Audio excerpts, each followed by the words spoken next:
guest on NOBTS Conversations today is Dr. Tim McGrew, professor of philosophy at Western Michigan University. His particular area of interest is epistemology. Now, Tim, for all of our viewers, what is epistemology? It's the study of bugs. Didn't you know that? No, it's the theory of knowledge, just a long, fancy name for the study of what it means to know something, what it means to be justified in believing something, and then it branches out into all kinds of interesting questions with borders along history, borders along science. So it's a great area to work in. If you want to know how we know what we know, then that's the field you want to look into. Yeah, so you are the philosopher that asks the question, can we know anything? And you spend all of your time in that, right? I'm pretty sure that I know the answer to that one. Well, thanks so much for being here. We appreciate you. I want to get started asking you about the Bible. And simple question, can we trust the Bible? Can we really trust the Bible? I think we can, but we have to do that looking at it from the standpoint of what are we reading, right? If I'm reading, say, Judges 19, and there's some horrific story of some people surrounding a house and demanding that people be given over to them, and a woman dies after a night of abuse there.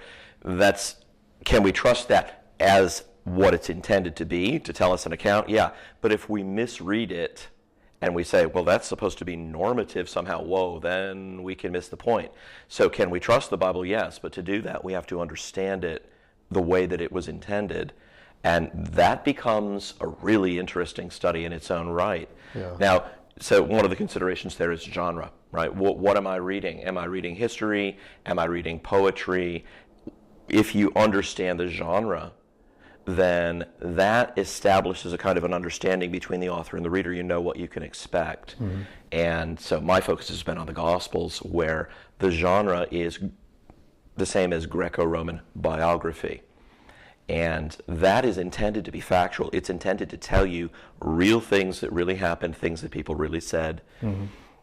It doesn't follow all the conventions of a modern biography. So today, if you're reading through a biography of JFK, you expect things to be organized chronologically throughout. If there's a flashback, you expect that to be explicitly flagged.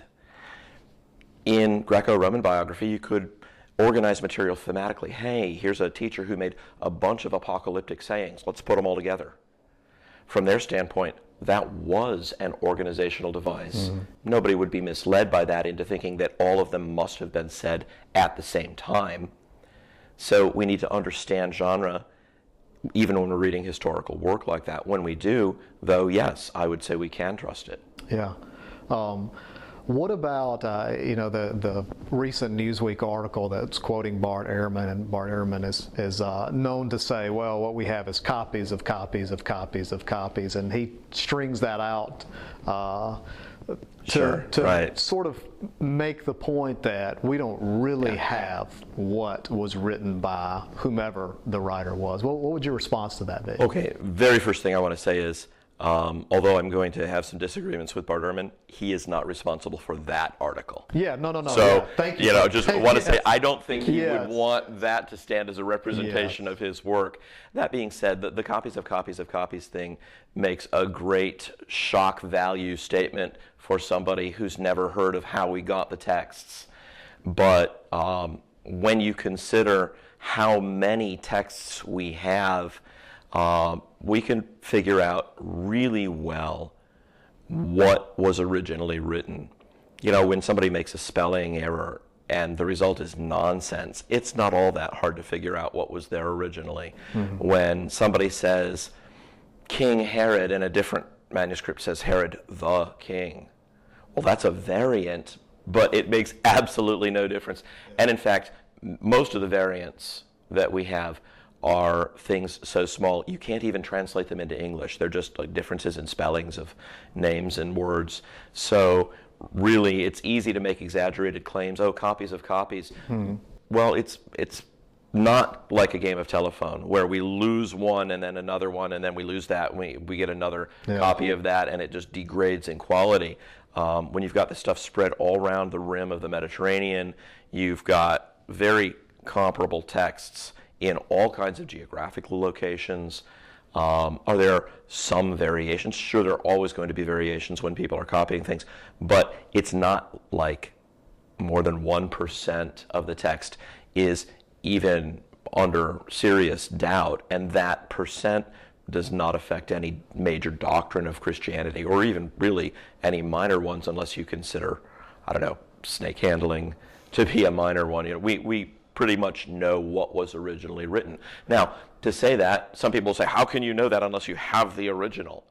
Well, enter text criticism. That's what we do. And when we cross-compare these texts, we can reconstruct the original with very high fidelity. Yeah. Now you do, I've seen you do a presentation on comparisons where you particularly note some details that are in another gospel that shed light on a story. Could you maybe explain that a little bit more? Sure. It goes by a long, unwieldy name that it picked up in the early Victorian era, Undesigned Coincidences, which sounds very confusing, but the idea is really simple. Sometimes as you're reading one document, say the Gospel of Matthew, some natural question arises and you can't find the answer by reading around in the context. But in a different document, might be a document within the Bible, but the Bible is of course a collection of books, not just a single book, you find in passing the answer to the question. It's easier to see by example, so I'll give you one. In Matthew 14, in the opening verses, we get the lead-in to the story of John the Baptist. Herod Antipas hears about Jesus and all the things that he's doing, and he says to his servants, what's going on here? What is this? This is John the Baptist, who I had killed. He's risen from the dead. That's why he's working miracles. The phrase that is interesting here is to his servants. How does Matthew know what Herod Antipas is saying, presumably in the privacy of his own palace, to his servants? And Matthew's just a tax collector turned preacher. He doesn't have access there. Well, it turns out that we can actually give a plausible answer to that by looking over at Luke chapter 8, verse 3. Luke isn't talking about the death of John the Baptist, but he just mentions in passing one of the women who ministered to Jesus and his disciples was Joanna, the wife of Chuza, Herod's household manager, his steward. So in a totally different place, we discover Jesus' followers had family in the highest ranks of Herod's servants. And now it's not particularly a mystery how Matthew could have known what Herod was saying to his servants about Jesus. Yeah. There are dozens of those crisscrossing the Gospels in all directions. There are scores of those between Paul's epistles and the book of Acts. There are internal interconnections like that in the historical books of the Old Testament. There are connections of that kind, but linking outward to non-biblical sources. That is a really powerful kind of argument. Its force depends upon accumulating a bunch of examples. So when I give talks on this, I go through a whole bunch of examples to give you people a sense, look, these are all lines of argument that are converging in a common center. When they do, that's the mark that you have a document that is not fiction, is not forgery, is not fable. That's the ring of truth. Now, have you had critics that have viewed that, and how have they responded? That's an interesting question. I've seen some really lame responses, like, well, it's all because of the priority of Mark. Excuse me, that was just Matthew and Luke. How does the priority of Mark help? Well, that story about John the Baptist's death is in Mark. Yeah, it is, but the words to his servants are not in Mark. A lot of times we hear, well, Matthew just used Mark. But if you read very closely beyond the blocky two-paragraph level and you get down to individual bits of it, you discover there are details in each of the Gospels not found in the other Gospels, and that it's often those details that are doing the interlocking. So that's a kind of a lame response, which amuses me somewhat. Another response that I get is sort of puzzled surprise. I was talking with a very skeptical philosophy professor, friend of mine, who's very down on the idea that the Gospels contain history. He's got his own theories about that. And I began giving him these examples. And all he could say, because he's an honest guy, was, well, that would have to be considered. I consider that to be a success in a conversation of that kind. So right. These are arguments. Bob Stewart likes to say Tim's discovered arguments that are so old, they're new. And indeed, most people have never heard of this kind of argument. Bart Ehrman is very fond of saying that critical scholars read the Gospels horizontally. They cross-compare passages. Mm-hmm. Two can play that game. Yeah. And when you cross-compare things horizontally, sometimes you discover very surprising evidences of trustworthiness and historicity. Yeah, it's interesting. I remember your presentation. It was phenomenal, and it certainly helps the cause of the fact that we can trust Scripture. And the beauty also, I would say the beauty of how the texts weave together to tell the story of Absolutely. Jesus. It's easy to stand at a distance and multiply your skeptical objections. But I think no one ever got into the details of the evidence without finding that peculiar kind of satisfaction that historical evidence can afford. Yeah. And that's why I'm really all about let's go into the details. Let's talk about those things. I love that stuff. That's good. All right, shift gears a little bit, and I just want to ask you, as you consider culturally where we are, the perspectives on God, Christianity, Scripture, Jesus, what would you say are some of the most, one or two or however many you see, as the critical issues right now in apologetics? That's a great question. So you're catching me doing this sort of on the fly. Yeah. Two things come to mind right away. First, we are facing an increasingly aggressively hostile environment. You mentioned the Newsweek article by Kurt Eichenwald on Christmas Eve. That's an example, and you can't read the first sentence of it without seeing it as an example of a increasingly aggressive, hostile attempt to demonize Christianity in any kind of evangelical form. And I mean that in the broadest sense. There are evangelical Catholics in the sense in which I'm talking about this. He is out for blood. He doesn't really care much about facts. I think that's amply borne out. Rob Bowman did a beautiful takedown of him in that regard. But you have to paint the enemy as something unworthy of respect, unworthy of engagement. We're going to have to figure out how to move in a culture where that kind of attitude is increasingly prevalent. As far as internal challenges, one of the things that I don't have a solution for, but I see as a huge problem, is how do we take answers, because we have some great answers, and get them out into the broader Christian population. There are some great pastors. I've had the privilege of talking with some really wonderful people here, Mike Miller, Jay, some other pastors that I've worked with, but a lot more pastors, unfortunately, don't do any making of the case, any defending of the faith. They don't want it. They're actively resistant to having it put into the churches. Wow, if I could solve that problem, I'd consider myself a success. I don't have a great solution for it. At the present time, I think a lot of us are just sort of working one-on-one with people outside of the church context, but that is a very inefficient way of doing it. It's valuable, it's rewarding, but I wish we could break through there. And I don't know what that's going to take. It's certainly an issue worthy of a lot of thought and prayer. Yeah. So what would your just practical advice be? The person who doesn't know much about apologetics, they're interested in sharing their faith. They're interested in dialoguing with those of other faiths or those of no faith, but they just don't know where to start. Sure. What would your practical advice be? Two things. First of all, learn how to have a graceful conversation. Greg Kokel's organization, Stand to Reason, they've been doing some phenomenal work trying to teach people how to do that. Greg's got an award-winning book called Tactics, a game plan for sharing your Christian convictions. That is an awesome resource. The very first thing people need to do is to gain confidence that they can actually speak about these things.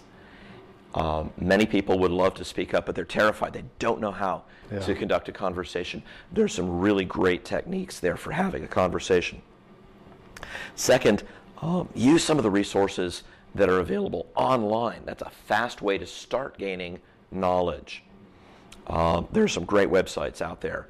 Stand to Reason's website is great, reasonablefaith.org. Apologetics 315 is a wonderful clearinghouse. The Poached Egg, Greg West runs the Poached Egg. Lots of resources there. I work for an organization called apologetics.com. They've got wonderful resources on their website. So there are all of these URLs that you can go to and find. You can search, you can look through, find answers to specific questions. Nick Peters has a great blog called Deeper Waters. Tom Gilson has Thinking Christian. There are a number of really excellent blogs out there. Michael de Rosario has a blog. He does some stuff with Darrell Bach at Dallas, Lenny Esposito, and many others. If I keep on naming names, I'm going to lose myself, and all my friends I didn't name are going to tell me, no, you should have named me. But there are some great resources online. There's no excuse now for most of us here in the United States not to make use of that. I'll give you one other. I said two, so I'm going to cheat and do three. There's a Facebook group called the Christian Apologetics Alliance. It's a Christians-only group, and we exist to help one another to work on apologetic issues, build each other up, reinforce, support one another, advertise conferences and things like that. The Christian Apologetics Alliance is open to any confessional Christians who are willing to endorse the Nicene Creed. So let's get people into that. We've got thousands of members. It's an international organization. We have people from New Zealand, the Czech Republic, all around.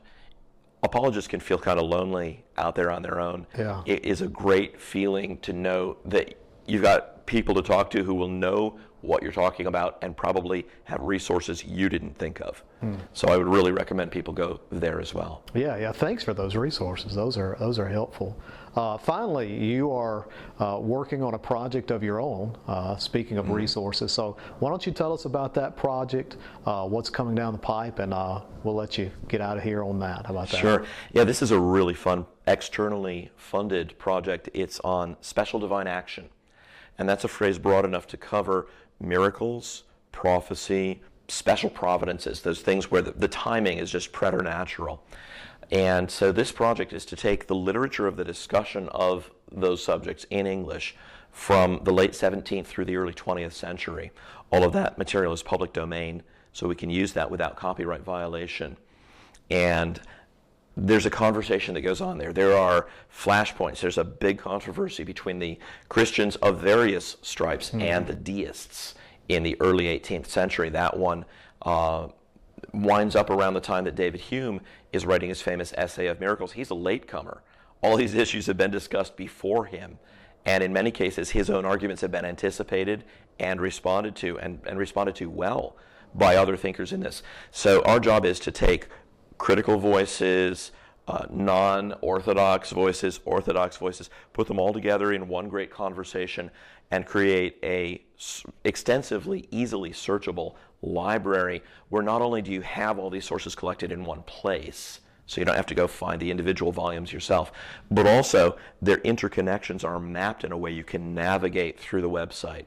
So you'll be able to see who responded to Hume, and you'll be able to see the very page where he's tackling this argument of Hume's. So it's not just, well, here's a bunch of books, happy reading.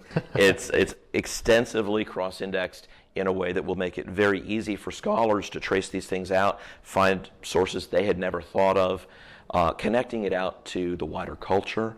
The libretto for Handel's Messiah was chosen. It's a string of prophetic works, right? You'll remember that it opens with Isaiah 40. It was chosen by someone who was intensely interested in this subject because his own brother had lost his faith and committed suicide. Wow. Many people don't know these kinds of connections to things that we all hear, right? Christmas time, you hear the Messiah. Think about this as its own kind of cultural piece in the deist controversy, in that great war about prophecy. This was a deliberately chosen step, and both Handel and his friend are very express about this.